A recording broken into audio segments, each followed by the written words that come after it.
Bismillahirrahmanirrahim. Assalamualaikum warahmatullahi wabarakatuh.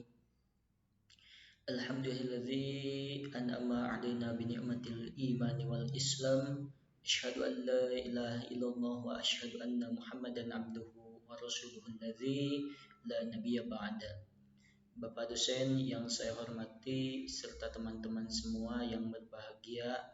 Alhamdulillah, pada kesempatan ini saya diberi amanah, diberi kesempatan untuk sedikit menjelaskan terkait dengan materi strategi pembelajaran efektif. Nah, di dalam pembelajaran pasti memerlukan sebuah metode atau strategi atau langkah-langkah atau persiapan yang memang harus dilakukan oleh seorang guru. Yang dimana ketika seorang guru ini melakukan persiapan, otomatis tujuan yang akan dicapai setelah pembelajaran ini itu pasti akan berhasil, atau setidaknya ada beberapa persen dari peserta didik yang memahami terkait dengan materi yang disampaikan.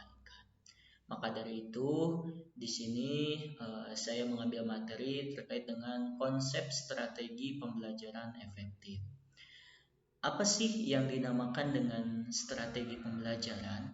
Nah, di sini saya sedikit merangkum dari berbagai buku dan media yang lainnya bahwa strategi pembelajaran itu ialah rancangan kegiatan atau metode yang menjadi kekuatan di dalam proses pembelajaran.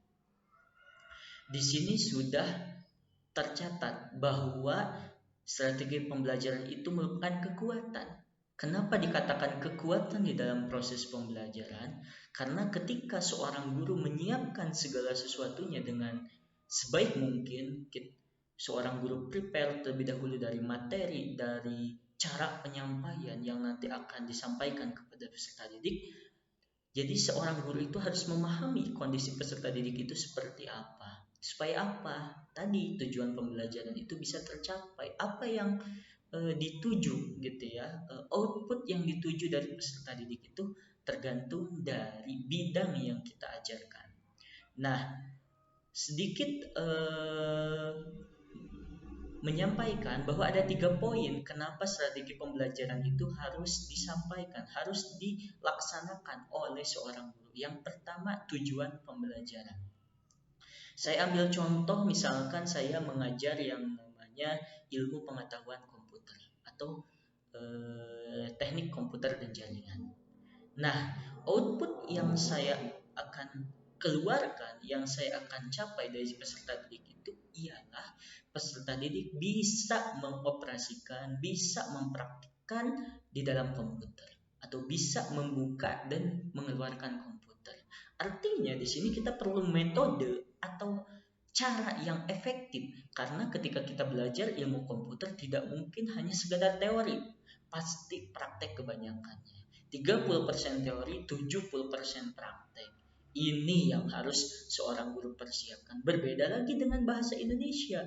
Kalau bahasa Indonesia mungkin masih bisa mengedepankan yang namanya ilmu teori dibandingkan ilmu praktek. Yang kedua, materi pembelajaran. Materi pembelajaran ini harus memang benar-benar tertuju dan memang sesuai dengan kebutuhan dari peserta didik. Kita harus bisa memilih karena materi pembelajaran itu sangat luas gitu ya. Maka dilakukan yang namanya jenjang usia. Ada tingkat sekolah dasar, ada tingkat sekolah menengah pertama, bahkan tingkat sekolah menengah atas. Di situ perbandingan dari macam-macam materi itu sangat berbeda. Gitu ya. Dari dasar kita belajar cara membuka komputer, naik ke menengah nanti kita belajar yang namanya softwarenya, naik ke tingkat atas kita belajar hardware dan lain sebagainya, cara mengoperasikannya, cara menginstalnya misalkan. Selain itu ada poin yang ketiga, yaitu kita melihat karakter atau proses pembelajaran dari masing-masing peserta didik. Karena tidak semua peserta didik itu suka dengan yang namanya teori. Tidak semua peserta didik suka dengan yang namanya praktik. Tidak semua peserta didik suka dengan yang namanya demonstrasi ataupun diskusi. Nah, ini perlu diantisipasi oleh seorang guru. Untuk apa? Karena prinsip di dalam strategi pembelajaran itu berorientasi pada tujuan yang tadi, yang di awal. Jadi kita sebelum mengawali pembelajaran, menyampaikan sebuah materi harus ada tujuannya. Perlu kita sampaikan. Misalkan anak-anak kita sekarang belajar yang namanya hardware. Kenapa sih kita harus belajar yang namanya hardware? Sampaikan tujuannya. Kurang lebih seperti itu. Terus berprinsip kepada aktivitas mental dari siswa gitu ya. Ketika siswa tidak suka diskusi, tapi kita suruh diskusi, otomatis itu mental siswa akan terbentuk dengan tidak baik. Makanya kita harus memenuhi gitu ya. Kita harus menguasai beberapa metode. Macam-macam metode, metode diskusi, metode ceramah gitu ya, metode demonstrasi, metode-metode yang lainnya.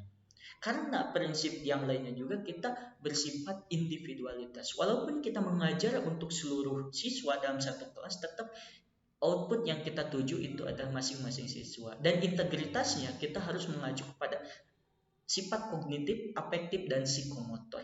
Pengetahuan, sikap, dan keterampilan dari masing-masing peserta didik. Tidak hanya ingatan, teori hanya semata, tapi keterampilan dia bisa mempraktekkan secara langsung, bahkan di luar sana dia mampu gitu ya, eh, menalarnya, mampu mempraktikkan dengan baik. Macam-macam strategi pembelajaran itu banyak. Ada expository dan inquiry. Expository itu terkait dengan kemampuan guru dalam menyampaikan materi. Kalau inquiry terkait dengan proses berpikir. Artinya dari cara menyampaikan guru di dalam pembelajaran beserta dengan pola pikir dari masing-masing peserta didik ini sangat baik. Saya kira cukup sekian. Wallahul muwafiq ila aqwamit thoriq. Wassalamualaikum.